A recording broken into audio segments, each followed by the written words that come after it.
just so it's Nordic. Nordic. Yeah.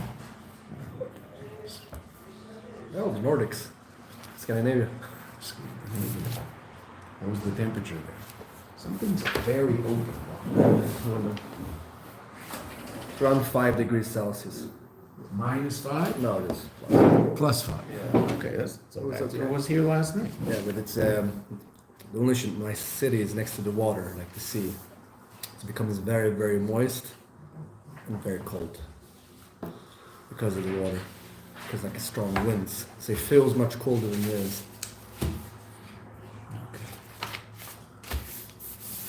Okay, we started tests yesterday, and got just over the page. I mean, this last full page, where the Rebbe is explaining, after having explained that every level of Pode is Pode besholom, and even tefillah.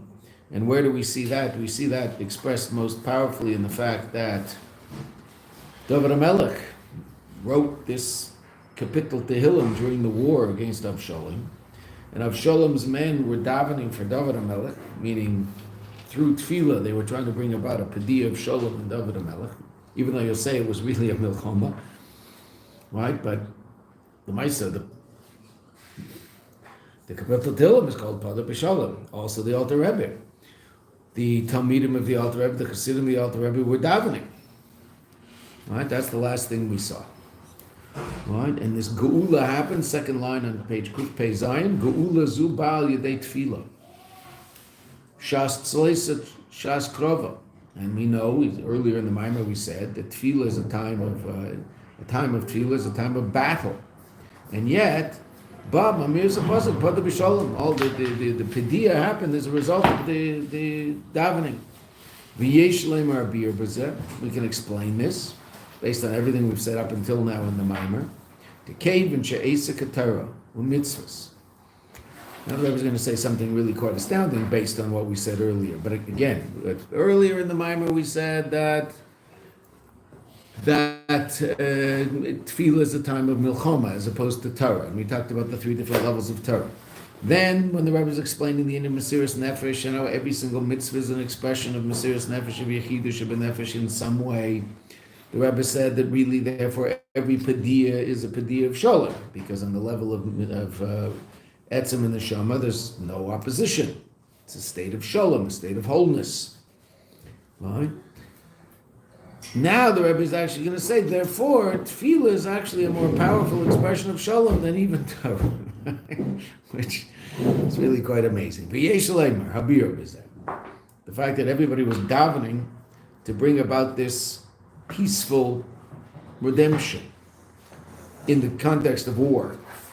The cave and she'esa Torah mitzvahs, that since the involvement in Torah mitzvahs who inyan Mesiras Nefesh Mamish is an expression of Mesiras Nefesh Mamish, as we said earlier, kemuvar li'il mitanyas.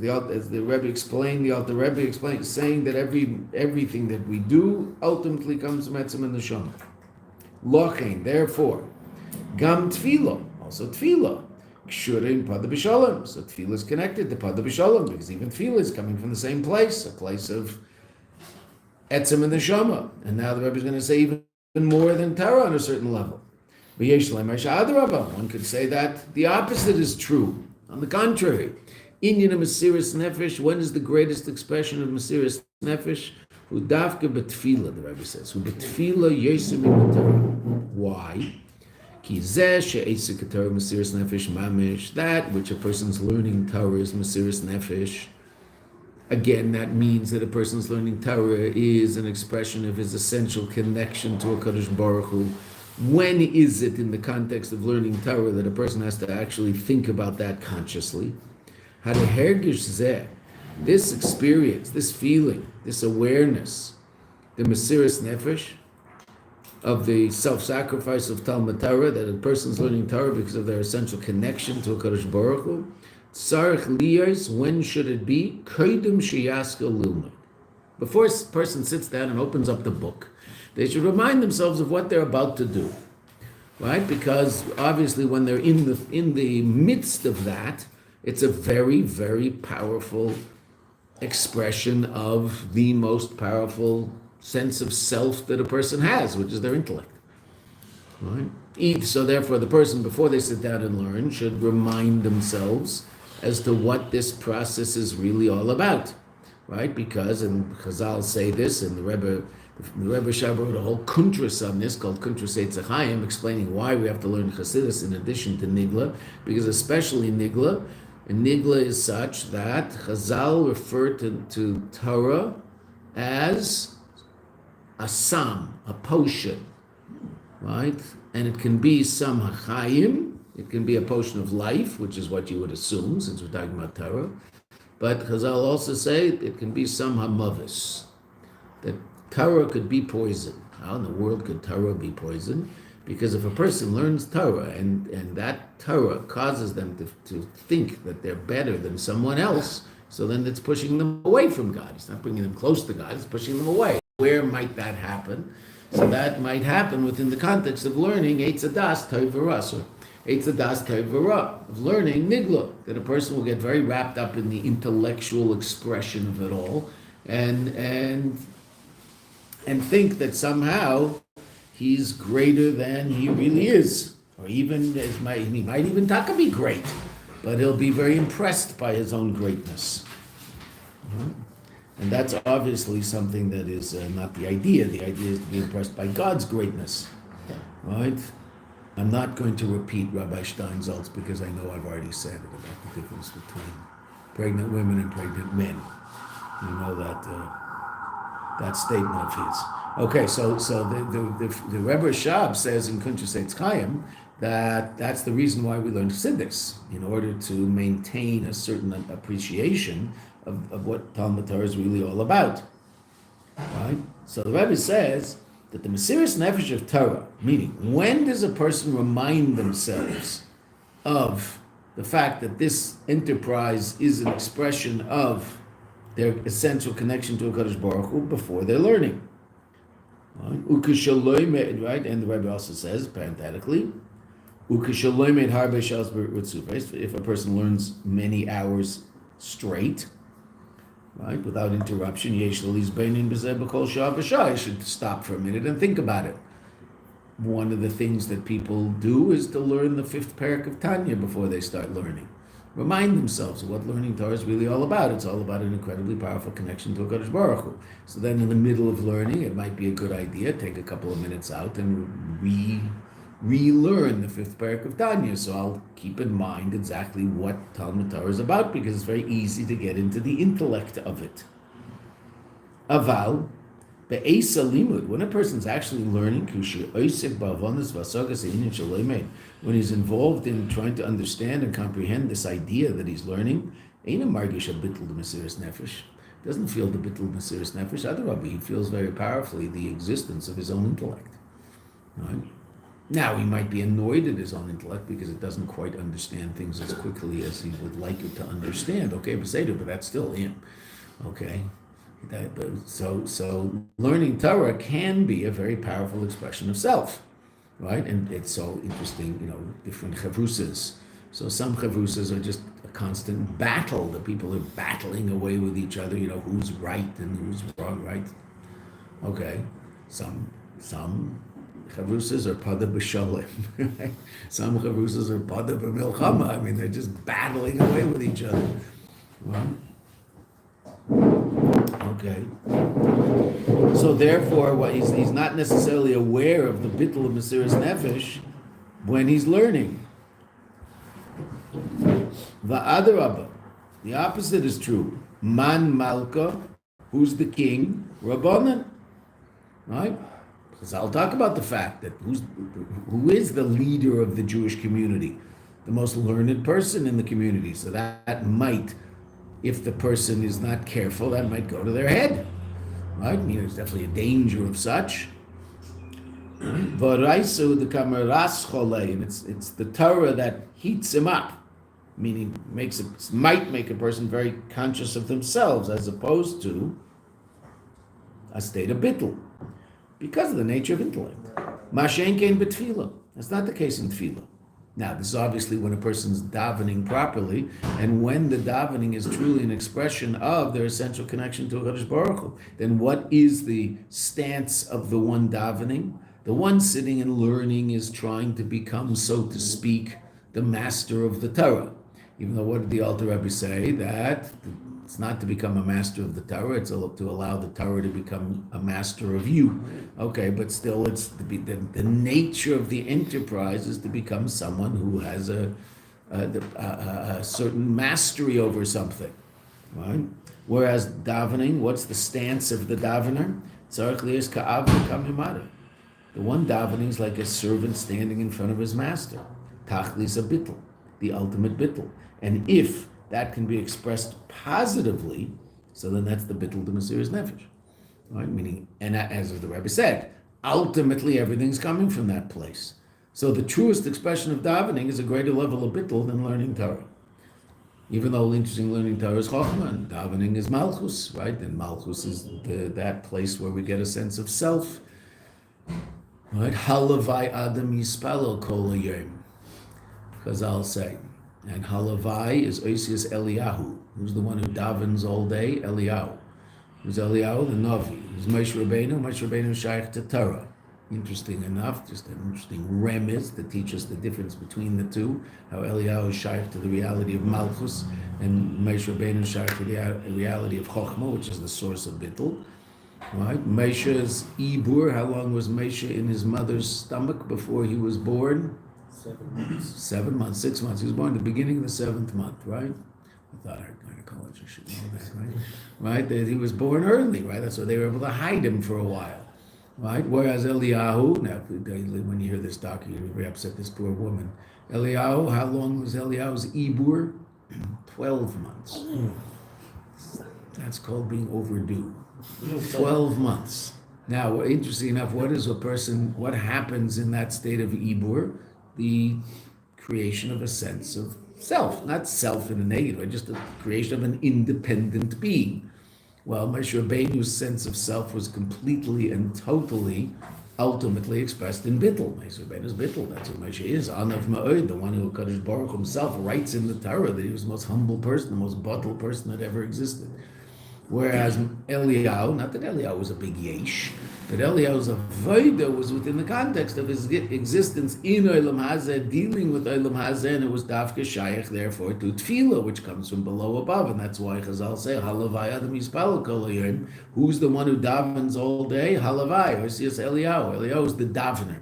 Moshe Rabbeinu was telling the Torah, Eliyahu is the davener. So davening is generally, what do we daven for?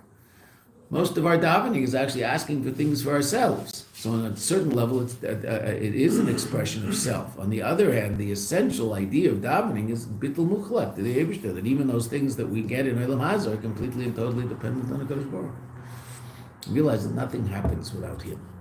And that true bittul, the Rebbe says, is an even more powerful bittul than Torah, because Torah, when is the bittul? The bittul is before you learn Torah, but when you learn Torah, there was once a great might have been Rav Meir Mipremeshlan, one of the great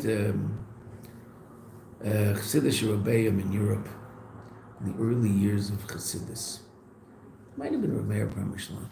Don't remember. Might have been Rav Chaim Sanzer.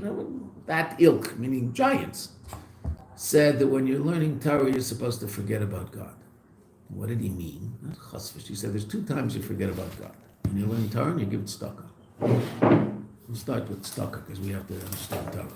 Right? Tzedakah, why do you forget about God? Don't say God will help him. You help him. Right? It's an amazing thing. Now you're the conduit for God to help him. We get that. But don't if someone comes and he needs something. So don't say, the Eibishter will take care of you. No, help him. Help him. Forget about a God. You help him. You take care of it. Right at that point. Right? Said another time you forget about God is when you're learning Torah. Why? Because you have to understand the Torah. You have to take your intellect and figure out pshat in the Torah. Don't say, okay, God, put it in my head. Right?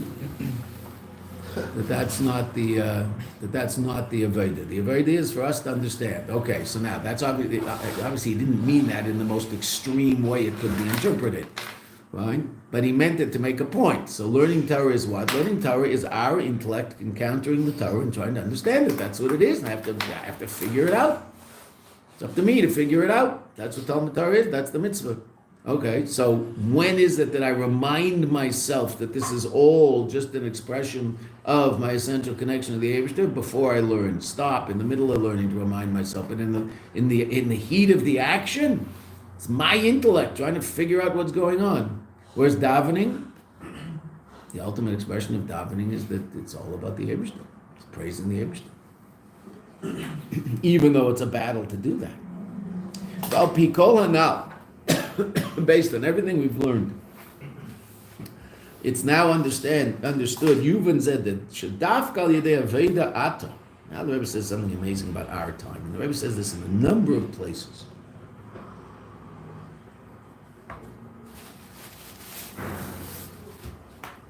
The great Mesiras Nefesh of our time, and what is it? Shadaf Kal Yedei Aveda Ata. Bazman de Ikvis de Mashiach. In the time on the heels of Mashiach, when darkness covers the land, we are coming to the revelations of the future redemption, the highest level that we talked about in the Maimon. Specifically in this time, there's an amazingly powerful expression of Mesiras Nefesh. What's that? When we have to involve ourselves in nitzutze kedusha, with the sparks of holiness, shenafla lamakam biltitar, that fell into impure places, the last sparks that have to be elevated from the lowest places imaginable. V'tzarech lahafich merir l'misko, and we have to transform bitterness to sweetness, v'chashucha l'nahar, and darkness to light. Va'ad, to such an extent, shemizman lezman, what might happen today from time to time, usually a little more than time to time, though Baruch Hashem, in the lives of the people sitting around this table, it's only time to time, but most people it's a little more than that. Yotzim min Dalit Amish shel Torah, they go out from the Dalit Amish. Dalit Amish is just the space of Torah. Min Dalit Amish shel Tefillah, or the Dalit Amish, the space of Tefillah. Lot says me basic knesset and basic manager, go out from the shul, go out from the study hall. And what must one do? And a person has to deal with worldly matters, which is pretty much life in Elam Hazeh. Mikol Mokem. Al Yadeya Veda Aksha. And that's really interesting, because the Rebbe is talking about this in terms of just, regular everyday life. But obviously hidden behind that statement is the fact that the Rebbe takes people out of the study hall and out of the beis Knesset and sends them to places far away where they're going to be responsible in elevating the final sparks that have somehow fallen in these places far away from any center of Yiddishkeit. They're responsible for the Yiddishkeit in that place. Okay. Shlichus. You might have to leave the beis medrash. Be a lot easier for those people to hang around 770 all day and listen to the Rebbe for Brang every Shabbos. Okay, but the Rebbe sent them away, far away. You talked about that on Shabbos with Rabbi Vichten in terms of Kinas HaShluchim. Right? One thing that was always noticeable in the Kinas, and still is, it's just so crowded now that it's less noticeable because you're just so crowded. But I remember a couple of years ago, Friday night in the Kinas, I went early. I had a nice little place to sit, but then unfortunately, things happen. We have certain physical needs, and so I had to leave my good little place that I found, and there was no way I was getting back there by the time I came back into the room. So I sort of wiggled my way into the room, and I had a sitter in my hand, but I couldn't lift my hands up in front of my face, so I couldn't see the sitter.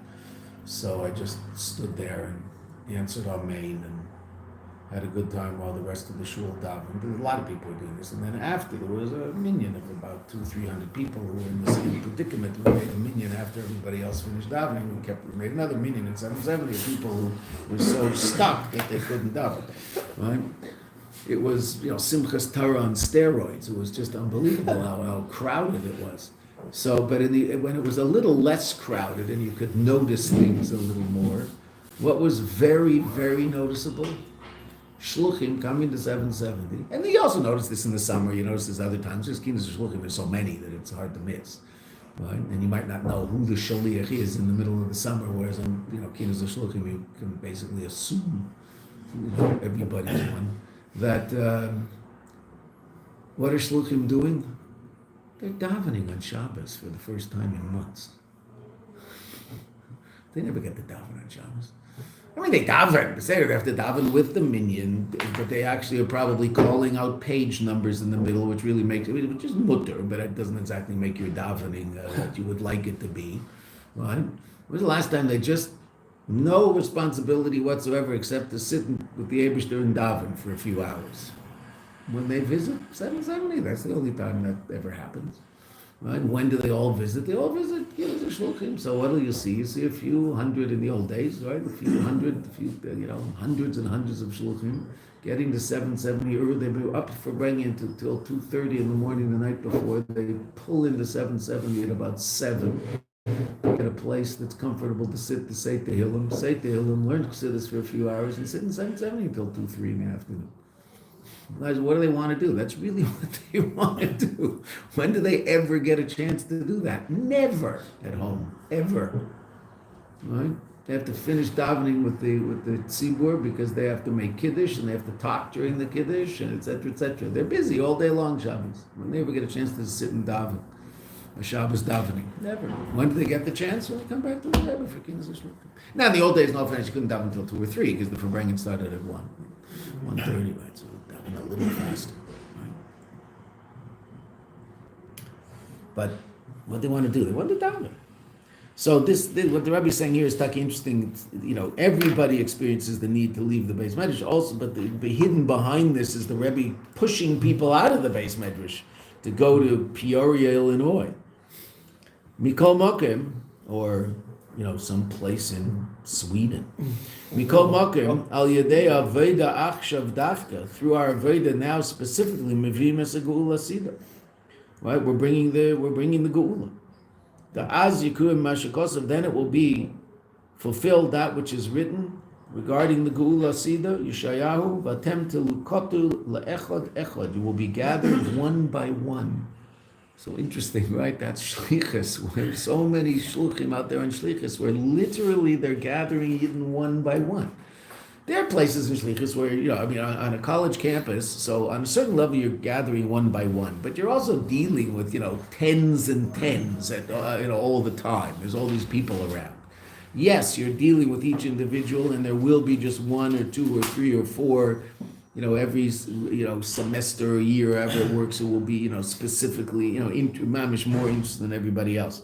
But you're dealing with lots of people. There are shluchim out there who are mamish dealing one by one. They're finding another yid and another yid and another yid. It's unbelievable. They find them. They come out of the woodwork. These people, our kids in Australia. I mean, that's their shlichus. They had Baruch Hashem. They built a community, but it's they find new people all the time. Kol echad ve'echad Yisrael v'kol Yisrael. Each and every one of the Jews and all of the Jews. And what's going to happen in the time of Gula? V'kasvam v'zav mitam, and their silver and their gold with them. Im kol anitzutzeis ha'kedushim, with all the sparks of holiness of shayachim lam that are relevant to each and every one of these people. V'gam and himsaim, and it's also found the sparks of holiness that's found in their physical objects. And himsaim b'kasvam v'zav kipshutam, that's found in their kesef and their gold kipshutam. Meaning there's the yid itself, himself, herself, and then also what they own and what their life, that will be elevated. And what's the Mesiras Nefesh of our day? Lefisha Aveda shebezman Golus yesh ta'inin Mesiras Nefesh b'tachlis. The Aveda in the time of Golus is an Aveda of Mesiras Nefesh, because there's so little revelation. And the revelation is not so much a revelation of Or, but a revelation of Etzem. What the Golus, this is what people say about us all the time, but it's certainly true. What shows more powerfully than anything else the essential connection of the Yidden to the Eibishter? We're still here after 2,000 years of Golus. No greater testament than that. There's been such concealment for 2,000 years, and we're still around, and no one else is. right? We're the only ones left over from those peoples who were walking around, the people you're reading about who encounter the others in the Torah. Well, where are they? They're gone. Okay, and then you keep reading into Nach and keep reading into the Gemaras. All these people, find me a Babylonian. Now, there were a lot of Babylonians around in the old days, right? A pretty major place. Babel was obviously an incredible center of whatever was going on in the world, right? Generally, where the Jews are, that's what the place is, right? And that's where all the Jews were, right? So it must have been a pretty central place. Okay, find me a Babylonian. Okay, the closest you can find is an Iraqi. But they're not Babylonians, they're Iraqis. It's something else, something completely different. Who's still there? Us. Why? Not because of anything begiluit, but because of the Mesiris Nefesh Batachlis of the Yidden through Golis to stay connected to the Eibishter. And even the Yid who in his everyday life might have not have been so connected to the Eibishter, when push came to shove, he gave his life for the Eibishter. That's just the story with Jewish history. Ki yadua Teres Rabbeinu Hazaken. As is known, the Torah of the Alter Rebbe, Barucha b'Maimar Nasi Dereinu Kvetus Mericham Yadmar, and at great length in the Maimarim of the Frierdiker Rebbe, talks so much about Mesiris Nefesh, because he was obviously involved in Mesiris Nefesh B'Feil Mamish with so many of his Chassidim. Al Pasuk Va'ish Meisha Anav Ma'od, that the person Meisha was greatly humble. Mikol Adam Asher Al Pnei Adam, from any person that was ever on the face of the earth. Shal Navad the Meisha. And this is something else the Rebbe says, and the Frierdiker Rebbe talks about.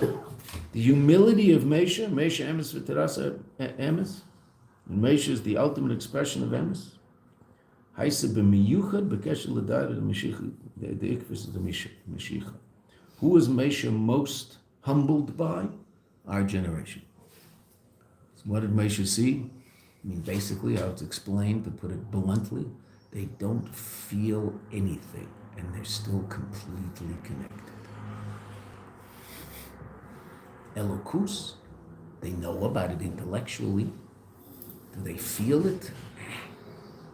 They feel chocolate pudding. Right?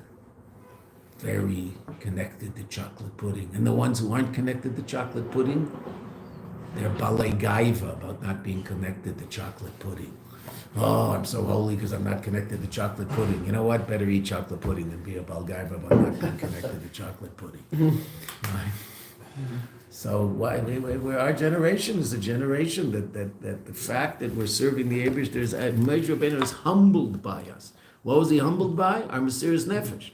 Because what's revealed in our generation more than any other generation, the essential connection of the Yid to the Eibishter that he can't separate, even though it might be on a revealed level. There's less action than in previous generations. There's less depth of our appreciation of Chassidus than the previous generations. There's a lot of knowledge of Chassidus, tremendous amount of knowledge of Chassidus. Right? There's no question. Baruch Hashem, incredible.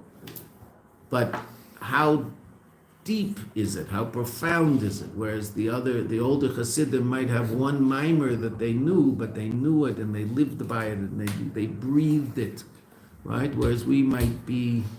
And I don't know, we're not beating ourselves up. It's just a different world. We might be, 3 miles long, but an inch deep. They were maybe 10 feet long, but the depth was complete and total, right? I mean, we're the generation of internet, right? What's internet? Infinite knowledge with absolutely no understanding whatsoever. It's this deep. It's all there. No one understands anything, but it's all there. I have all the facts, right? It's very interesting teaching Torah these days, right? So students might now know an incredible amount of information because it's all there on the internet. You get anything. But what about the depth of the appreciation of it and the elokus of it and the knowledge of it and how to do it yourself and how to read it and see it in a Rashi and see it in a Tosfos? That's hard. Now that takes hard work. So, yeah, I mean, what are we trying to do around here? Get people to, take that enterprise seriously and realize that, wait a minute, I have to actually be able to. But it's all there in the internet. So you'll get asked questions in a class you're teaching to beginners. You'll get asked questions about something in Isaiah that were like, wow, well, didn't Isaiah say this? I saw. Well, I said, okay, yeah, I guess he did. I don't know. I mean, he might have. People will have certain pieces of knowledge that the teacher won't have. Why? Well, because it's just all out there.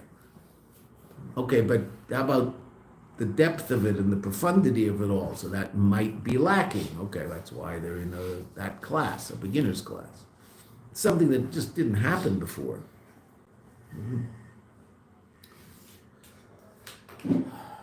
Basically, only three English books when I went to Yeshiva.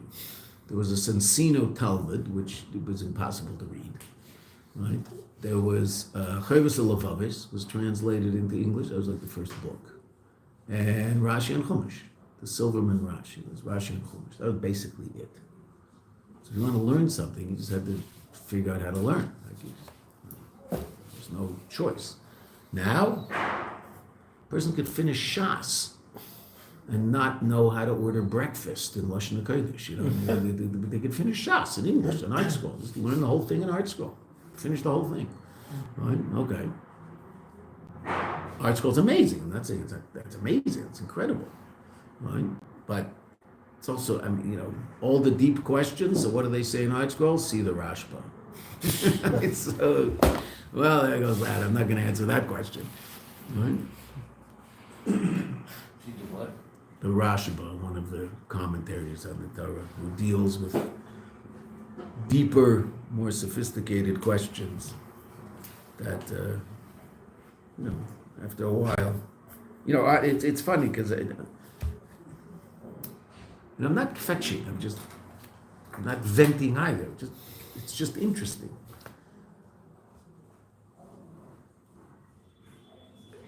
When I first started learning Chassidus, so the idea of learning Samach Vav, if someone hadn't sat and learned Chassidus for 5, 6, 7 years seriously, they'd be beaten up if they were seen in front of a Samach Vav. Like, what are you doing learning Samach Vav? Are you crazy? Sit down and learn 150 Maimarim first. That was just the way people thought.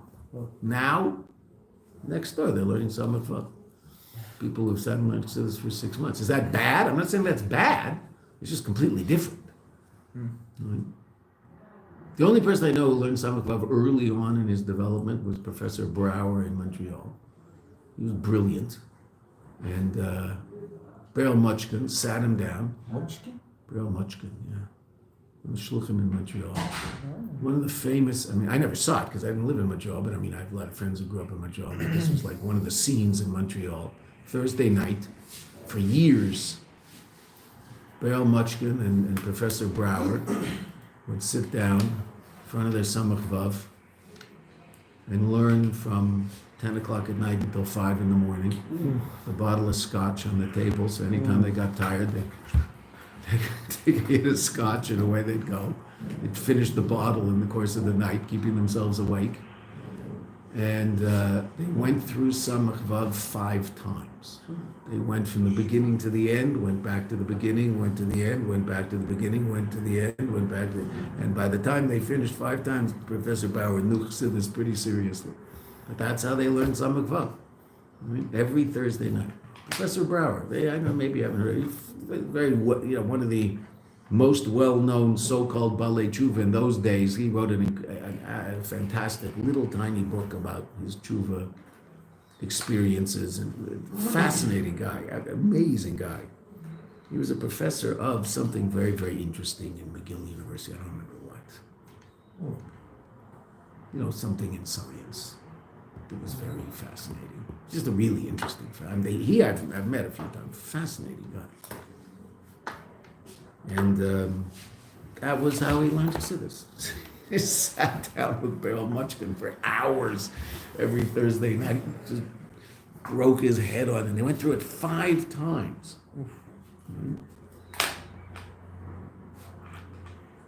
But what was the idea? I remember starting to learn Chassidus. So what were you told? Well, finish Ranat, finish Tafresh Nun Tes of the Rebbe Shab, and finish Eter, Tafresh Ayin, finish Eter, and then if you want to, obviously learning my Marm of the Rebbe at the same time, then you want to try to tackle Samach Vav. Okay, tackle Samach Vav.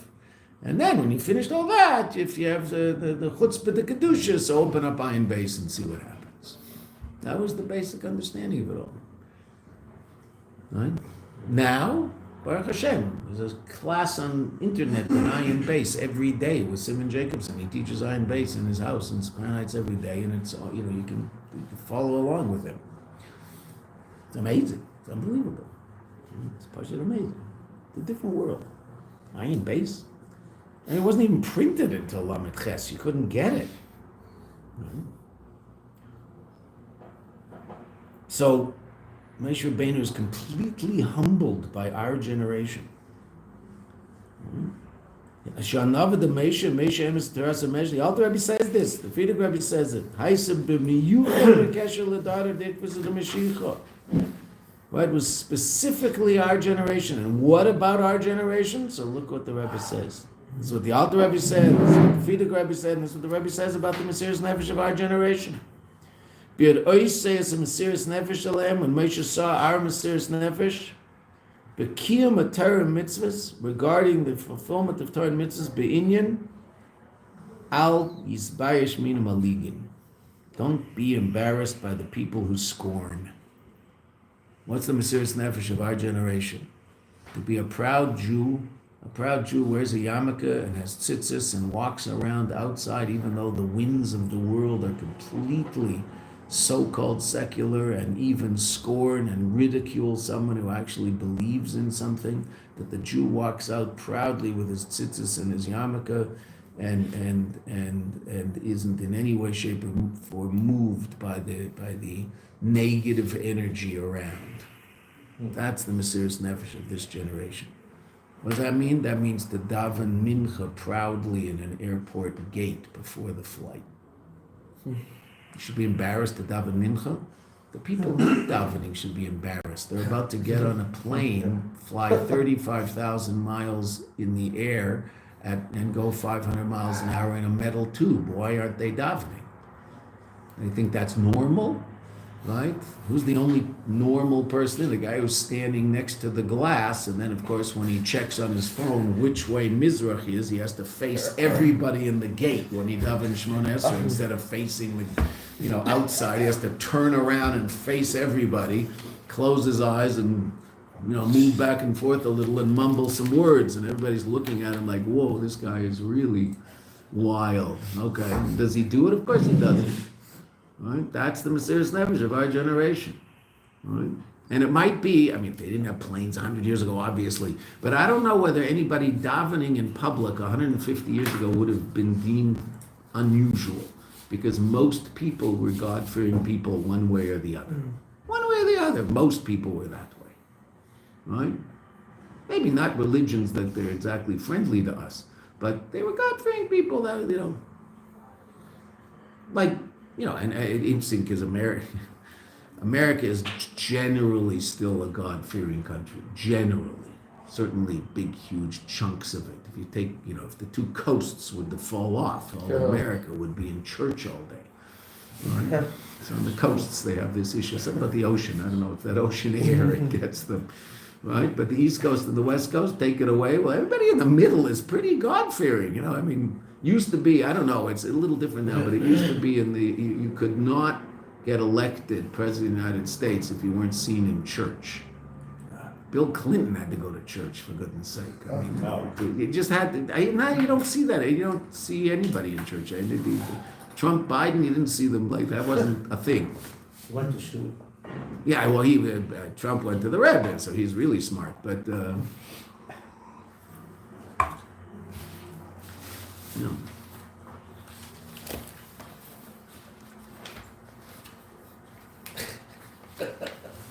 The people scored the wrong things. And the Mesiras Nefesh of our generation is not to be put off by the fact that people might think that someone who actually believes in something, there's something wrong with them. No, other Rebbe. It's so interesting. The Rebbe wrote this. I mean, this was said 45 years ago, right? Allah has come now. And that's our Mesiras Nefesh. That's the Mesiras Nefesh of Ikfus of the Mashiach. We might not feel such an. I certainly, I travel a lot, but everybody in this room travels a lot relative to how people used to travel. Okay, I mean, you've all davened in an airport. It's not exactly an uplifting spiritual experience, right? I mean, you just sort of want to get it done. But you're davening because you can't not daven mincha. There's no such thing. And there's a flight, and you looked at you noticed that I'll daven mincha in the airport in the connection, right? And if it's really a problem, then you have to daven on the plane, which is really a pain. Nothing worse than davening shachris on a plane. It's just and it's even worse with a talus, right? It's just the worst. You have to figure out where to have room to put the talus on, right? You have to figure out. Swap someone in the basement. Yeah, well, hopefully you can avoid that, right? But it's a pain. Davening on a plane, okay, what are you going to do? And if you have to, you have to, right? Now you can, usually figure out how you can avoid that if you have the right, you can daven in the airport instead, which is a little better, okay? But if you have to daven on a plane, you daven on a plane. You have to daven chakras on a plane, you daven chakras on a plane. There's nothing you can do. Problem is no mikvah on the plane, right? And even if you think you're going to be rich and build a mikvah on your own plane, if the mikveh you build on your own plane isn't connected to the ground, so it's not a kosher mikveh, so forget that. So even if you're, with the richest guy in the world and you put a mikveh on your plane, it's not a kosher mikveh, so it's the end of that. So you have to daven shachos, not a mikveh. Oh well, what can you do? Right? I do remember though, I think that, because I managed to avoid it a lot, just because I hate davening on planes. But,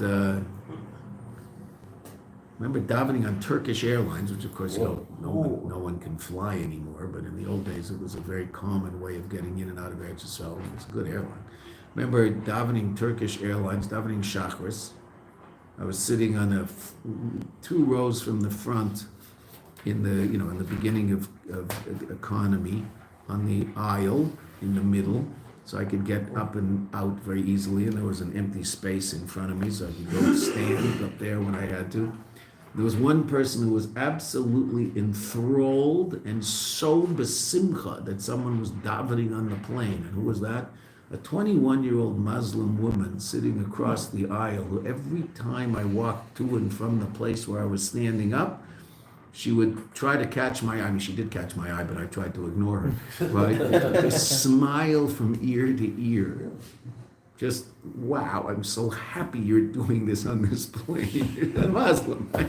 Because they still believe in something, right? She was so happy. It was so interesting. So finally, when I finished davening, I looked at her and I smiled. But every time I got up, I had this place to stand that was fantastic. It was a very easy davening, up and down. I could sit when I had to sit, stand up when I had to stand up. I remember once 2 Chassidim having a whole discussion as to which way to face when they were davening. Now, we were on a plane to Eretz Yisrael. So, where's Eretz Yisrael? The front of the plane is directly facing, it's the shortest route to Eretz Yisrael is the front of this plane. So just face the front. No, but we're going north and Eretz Yisrael is over there. I said, well, yes, it's true that Eretz Yisrael is over there if you're flying north out of New York. But the most direct route to Eretz Yisrael from where you are is where this plane is going. So just face the front of the plane because it's going right to Eretz Yisrael. That's what it's doing. Oh, they were having this whole discussion. Right? I didn't understand the discussion, but I understood the discussion. I just didn't get it. But whatever. Rabbi, who won? It is true that if you on the map, Eretz Yisrael was over there, but that was farther away than that way. So just face the front of the plane. And if you're leaving Eretz Yisrael, just face the back of the plane. And you're probably doing okay in terms of davening towards Eretz Yisrael. But anyway, that might have been too easy. Okay, so what's the Mesiras Nefesh of our generation? Do not be embarrassed by people who scorn God, Torah, Yiddishkeit. Don't be moved by it. Now it might be more political, what's out there on the street. Don't be moved by it. Right? Why? Because you're connected to what's true. And that takes Mesiras Nefesh. That's a Mesiras meaning, right? It's to try to, walk quietly. You don't have to walk quietly. You don't have to make a big noise. You have to daven mincha in the middle of the moving sidewalk. Right? In the terminal, you find a quiet place to daven mincha. Okay. But you have to daven mincha. Don't be embarrassed. I remember in the old days there was a trick, and it's a silly trick. It's a trick that a chassid would never use. People used to go to phone booths. There's no phone booths anymore, so you can't do it. Just go to phone booths to daven. Right? Because so they take the phone off the hook and stand there and daven mincha and talk, and it would look like they're talking on the phone. What are you embarrassed about davening mincha for? Right? Now, it might be if you're in the middle of Manhattan and you're on the street, so there's nowhere to do it except in a phone booth, okay. But That's don't like be embarrassed. Superman. There you go. Right? There you go. Changing like Superman. And Mr. Ed was also probably in the phone booth. I don't know. When Mr. Ed davened, he probably davened in the phone. In the phone booth, and that's when he davened mincha. Okay, no. V'zeh maybe, let's finish the mimer. V'zeh maybe kiyum yud, and this will bring to the fulfillment of the statement, a statement of Yeshayahu Hanavi, famous kuntrus of the Mitler Rebbe on the Indian of Simcha that has this name, V'yasvu anovim b'avaya simcha. They will add the humble ones in Hashem simcha. Simchas olam al reisha. The ultimate joy on their head. Simchas, what's the ultimate joy? Simchas geula amitis v'shlema, the simcha of Mashiach. Haba b'miyuchad al yidei afatzas ha'mayanos chutza, that comes specifically through spreading the well springs outward. Right, not being embarrassed. 22, 23-year-old. It's a little different these days because most couples are not going somewhere where there isn't someone else. But in the old days, what would happen? A 22, 23, 24-year-old couple, they're married for a relatively short period of time. Maybe they have one baby in tow. They would get on a plane, go somewhere where there's basically no Yiddishkeit and set up shop. Were they embarrassed? Well, hope not. Because if they were embarrassed, they probably didn't get a lot done. Right? They had the breitkeit to go out there and say, we have something healthy and good for anybody who's interested, and to set up shop and open up a Chabad house and try to have some influence on people in that town, some who were younger, but most who were older than them. Right? But they did their best. And, they did an amazing job. Ubayfin shel nigalim miyad, right? Spread out the well springs in a way that we should be redeemed immediately. Ubayfin in an oifen of Pode besholom. Should be a peaceful and easy transition into Mashiach, bli shum tircha, without any difficulties and hard work. Ad sheyikuyim ayud, until ultimately there'll be a fulfillment of the idea that's expressed again in Yeshayahu. All of there's so much Mashiach in Yeshayahu. It's so interesting. We were talking about this the other day, a friend and I, that I'm learning the 11th. It's really in Mishnayos it's the 10th chapter, but in the Gemara it's the 11th chapter. It's the last chapter of Sanhedrin, and there's a lot of Mashiach there. A lot of Gemaras about Mashiach in the last chapter of Gemara Sanhedrin, and. It's just so interesting. Pasuk after pasuk after pasuk from Yeshayahu Hanavi talking about Mashiach, talking about Geula, talking about the so-called end of days, etc. And people can, sometimes have this misconception that Mashiach is this idea of the Lubavitcher Rebbe. Mashiach is Yeshayahu Hanavi, psukim in Tanakh that talk about the coming of Mashiach, right? So obviously that event is happening. It's in Tanakh. Right? It's not some interesting idea that the Baal Shem Tov started talking about and the Rebbe takes seriously. The immediacy of it all is something that the Rebbe tries to get us to wrap our head around. But Mashiach, where's Mashiach?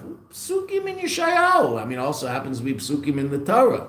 Right? The Gemara asks Tchias Amesim Mina Torah Manayin and brings 6, 7, 8 different psukim in the Torah that seem to point to the idea of Tchias Amesim. The most famous is Az Yoshir Mesha, right? Because Rashi says it there, right? Az Yoshir Mesha will sing. Why doesn't it say Az Shar Mesha? Should have said Mesha sang, on the Yam. Why as Yosher Moshe? You say it every day. Why in future? Should be past tense. Moshe sang when the sea split. Moshe sang the following song. What's az Yosher? There's no vav hipuk, right? There's not a vav taking the future into past. It's just the future tense verb. What is simple pshat in the pasuk? Moshe will sing. When? Moshe will sing. Right? He's going to sing another song, a song of Geula. Okay, all over the Torah, but Yeshayahu Navi, it's just pasuk after pasuk after pasuk about Mashiach. So Mashiach is happening. Okay, so along comes someone and says it's happening now. Oh my goodness, that's crazy. What do you mean that's crazy? I don't understand. Wait, it has to happen sometime. It's out there. It's like real. So why is now any less reasonable than any other time? Okay, Lubavitcher Rebbe did not make up Mashiach. Right? Lubavitch. Oh, Mashiach, oh, that's Lubavitch. No, it's Yeshayahu Navi. It's Psukim in Shmeis. Right? It's the bracha for Yehuda, Rashi explains. Right? It's downtown Judaism. Ad sheyakuyim hayeyud, until there'll be the fulfillment of another pasuk, Yeshayahu, of course.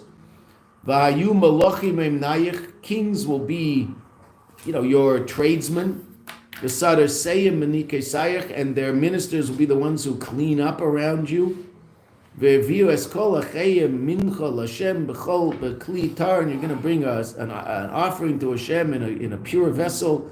And all of this will be b'kat of mamish, the Rebbe says. How? Through our Mesiras Nefesh. What's our Mesiras Nefesh? That we're going to daven the best we can, we're going to learn Torah the best we can, we're going to do mitzvahs the best we can, realizing, the Rebbe says, that it's all coming from the deepest place in us and the most powerful expression of our connection to the Eibishter, which is etzem and nefesh. We're going to do that, and we're going to do it besimcha, because that's what the Rebbe said at the top of the page. It has to be done besimcha, and we're going to do it Mesiras Nefesh. What's the Mesiras Nefesh? Not to be moved by the scorns of anybody who happens to have a platform to make a lot of noise. There's a lot of people who have a platform to make a lot of noise in this world, and their noise is not healthy noise. So block out the unhealthy noise and realize that there's an Eibishter, and the Eibishter is good, and Torah and mitzvahs are good, and davening, as hard as it is, it's good. And we're going to say, after we finish class, we're going to go and we're going to try to daven again. How successful we'll be, I don't know, but the Eibishter loves that we're trying. And we do it Mesiras Nefesh, because we know what there is one thing. There's the Eibishter, and we're connected to him, and there's nothing else that really matters. We have to do all sorts of stuff in Eilam Hazeh, but bottom line, it's all about our relationship with him and trying to bring about his revelation in Eilam Hazeh. And when we do that with Simcha, in the end, it's going to happen, and we'll all bring this offering in this pure vessel, b'kat of mamish. It should happen very, very soon. B'yemei Golus Achredim, in the last days of Golus, which is where we are. V'achar kachu miyad, and afterwards, immediately, b'shleimus, and in a complete way, b'feil, in actuality, b'gula mitis v'shleima, in the true and complete redemption, al yidei Mashiach tzidkenu, is going to come through the agency of our righteous Mashiach, b'imhedu b'yameinu mamish. It'll happen very, very soon. Wild. Pode besholom. Right? It's all sholom. It's just all our intense and essential connection to the Eibishter, and it's there's all this stuff covering it up, but that's what it really is. That's what a Yid is. And that's why every mitzvah you do with a Jew is of ultimate value. Right? You do one mitzvah with the Jew, so say this, so he put on tefillin. He might not put on tefillin for another 2 weeks. It doesn't matter. He put on tefillin today. It's an amazing thing. It connected him to the essence of his being. You want him to put on tomorrow? Of course you want him to put on tomorrow. But the fact that he put on today, the fact that he didn't put on tomorrow doesn't in any way, shape, or form mean that what he did today isn't connecting to the essence of his being. That's what it is. That's why the Rebbe has us do these things that seem like, you'd say, I don't understand about this. Had any effect on this Jew? Of course it did. Connected him to who he really is. And the effect of that mitzvah is forever. Because the mitzvah is beyond time, beyond space. It affects that Jew positively forever. Should there be more mitzvahs? Of course there should be more. Right? You guys sitting, learning all day, doing mitzvahs all day, imagine the effect that's having. Wow, amazing. Okay. We should see the ultimate fruition of it all is what the Rebbe says we should see. I don't know what exactly the Eibishter's thing is that he's decided that Mashiach has to wait another day, and we waited until today, as opposed to bringing Mashiach yesterday. Why? Who knows? Though we do know that the Eibusher gets a kick out of our Mesiras Nefesh, but enough Mesiras Nefesh. That's the advantage of Gullus, is the Mesiras Nefesh of Gullus. But enough Mesiras Nefesh. Bring Mashiach, and we'll see what the next step holds, what that looks like. And then we'll understand this mimer better. Right? We'll get the re'iyah that the Rebbe talks about. L'chaim. Rabbi. Just one thing first. It's a little early, but I think we're going to do. We'll start a Hanukkah mimer tomorrow. Oh. It's a little early, but all right. we're going to finish it obviously quite a ways. We might even do 2 Hanukkah mimers, right? Because it takes us, a couple of weeks to learn a mimer. It won't be Hanukkah by then, but this will be your. Hopefully, this mimer will give you something to think about. Yud Kislev, Yud Tes Kislev, Pode besholom, when you're singing the Niggin Pode besholom and all the Febrenians and Kislev, you'll think about that. And we'll do Hanukkah, and we'll see what happens after we. Last night in Sweden, we learned Pode besholom. You're fair. A lot of words. Yeah. It's a hard mimer because there's a lot of words. For people. This. You're fair.